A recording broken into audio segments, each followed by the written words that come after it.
I'm back!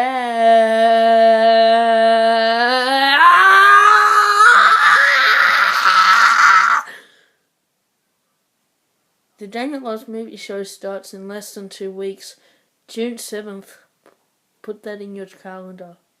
On your body.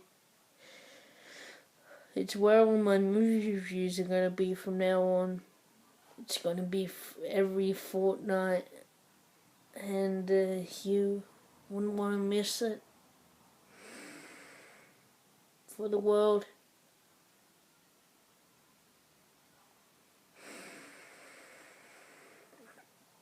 Anyway, it's Daniel the Movie Buff here. Can you see my face?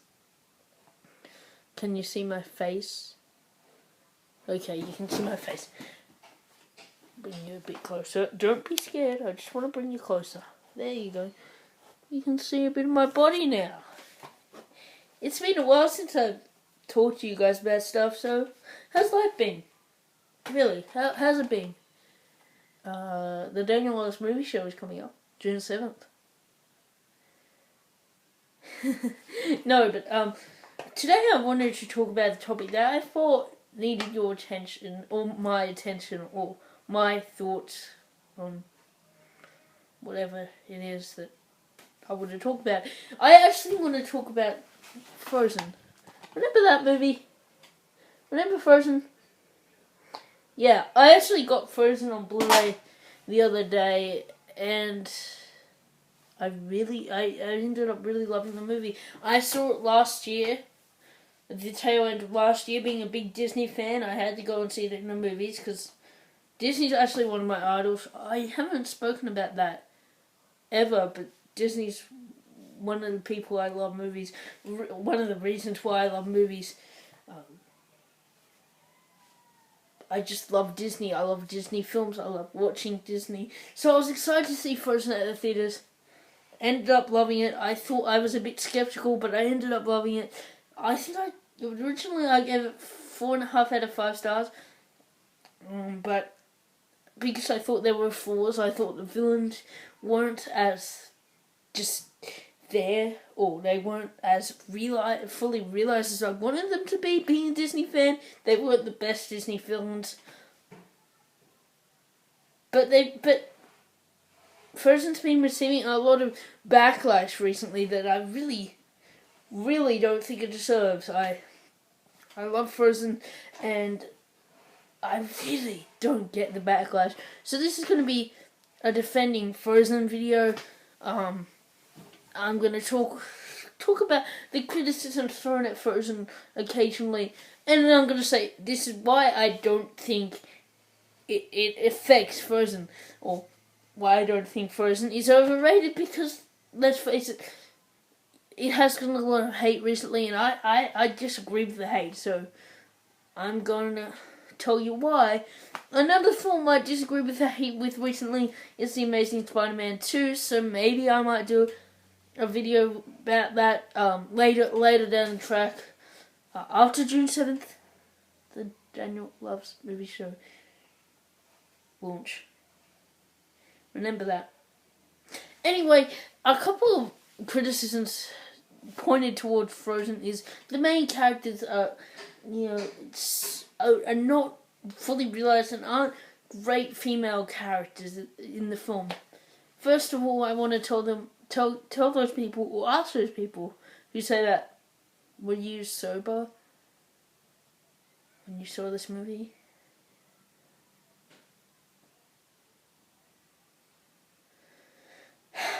I don't get it. Like, Anna and Elsa are some of the strongest female characters I've seen in a film in ages. Like, they have wit. They're very funny characters. They're as funny as the, or at least Anna is. She's as funny as the male characters in the film. She's as smart. The female characters are as smart as the male characters in the film. Maybe even smarter. They're driven by something I think quite strong, which is love, and the love for each other, which I don't see how people can say, hey, it's so they just set women back ages. I don't get that. I mean, it's your opinion, but I don't agree with it. The female characters are strong. They've got great voices, and they're driven. And there's a nice message about the fact that they don't need men in their life. They don't really need the love interest in this film. They are there, but the fact that I don't need them, I think, is makes them stronger characters and builds strength in them. Recently, or just I disagree with that statement. Another statement is that the villains aren't so. Another criticism thrown at Frozen is that the villains aren't as good as the normal Disney villain. Like, Disney has created a ton of great villains in the past. You have the Cruella de Vils and the Shere Khans and the Ursulas and the Scars and the Da-Da-Das. The Da-Da-Das are my favorite. Yeah, really good bad guys. And I'm gonna have to talk about spoilers for Frozen, but if you haven't seen Frozen by now, you probably don't care. So, but I will give you a spoiler warning. You can come back after you've seen Frozen and finish this video. Or if you don't like this video, if you hate me,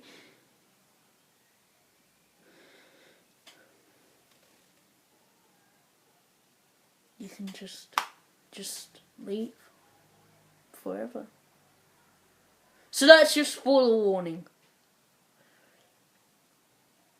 I'm just waiting for you to get out. My eyes are green today.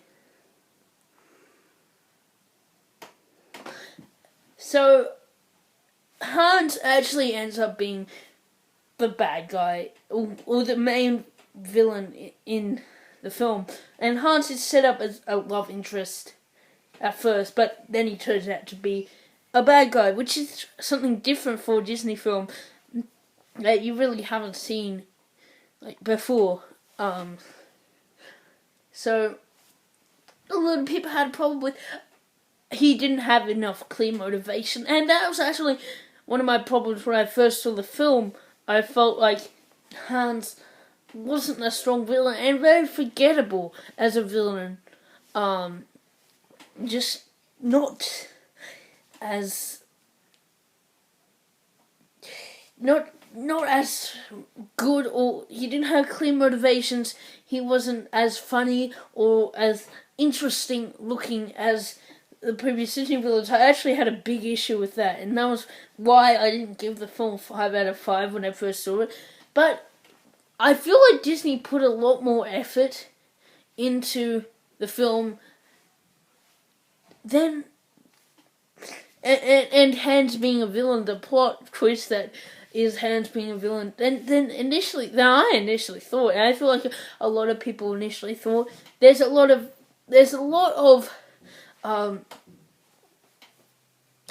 build up, and there are clues as to who's the villain and that Hans is a villain. It takes you a while to kind of find those clues, and you kind of go, oh, that's right. I had less of a problem with Hans being the villain the second time around, because I was like, okay, Hans is the villain. I've got to see if I kind of warm up to him, and I did. I warmed up to Hans as the villain of the film. Is he the best and most memorable Disney villain? No, he's not. But is he one of the worst? I honestly don't think so. I think he has clear motivations, and he's very well performed, I have to say. Clear motivations make him a good character, I feel. The motivations that he never gets to be king. Like, he is the youngest of 12 brothers, and that sets him back because he's 13th in line, and he's not going to get a chance. He may not get a chance to be king while he's alive or young, So that is, he actually probably won't get a chance. Imagine being the youngest of 4 brothers in a royal family.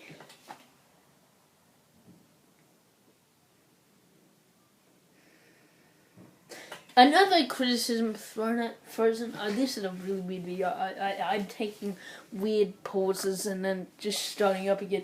I'm not editing this, guys. I'm just pausing and I'm just coming back to life. It's like I'm dying and then coming back to life. No, but another criticism thrown at Frozen is that the songs aren't Disney enough. They're not great Disney songs. And to that I say,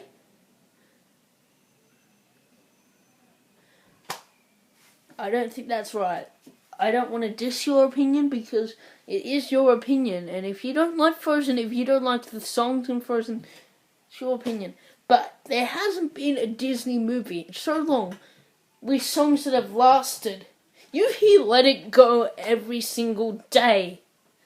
I hear Let It Go every single day of my life. It's become, and many other songs, Do You Want to Build a Snowman, has become something else. And how the song, how you can say they're not up to Disney standards. They must be, because they're being remembered. They are lasting way longer than the film ever will. And that is a sign of a great Disney song. That's how I judge a great Disney song. Not the fact that Let It Go won an Oscar. That can be another point. Like saying, oh, this is a great song, I won an Oscar. I don't think so, though, because to me the Oscars aren't always a measure of quality. But the fact that Let It Go and many other songs from Frozen has lasted already longer than a lot of the newer Disney songs that have come out of the newer Disney films, I think is saying so that you don't really remember any songs from Princess and the Frog. You don't really remember any songs from Tangled. Oh, there's some good songs in there, yeah. But they're not nearly as memorable as the songs from Frozen. And they definitely won't last as long as the songs from Frozen. You'll go, I like that song. Why isn't it remembered? Oh, Frozen came out at that same time. No, but guys, seriously, this is a video defending Frozen because I think the backlash against Frozen is very unwarranted. People say, it's overrated, it sucks, it's only one-dimensional. I'm making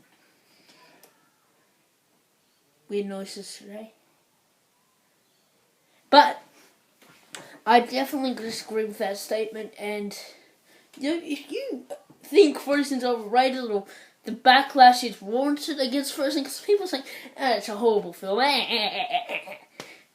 Let me know down below in the comments, because I want to see why you think Frozen is bad, and we can have a friendly fight.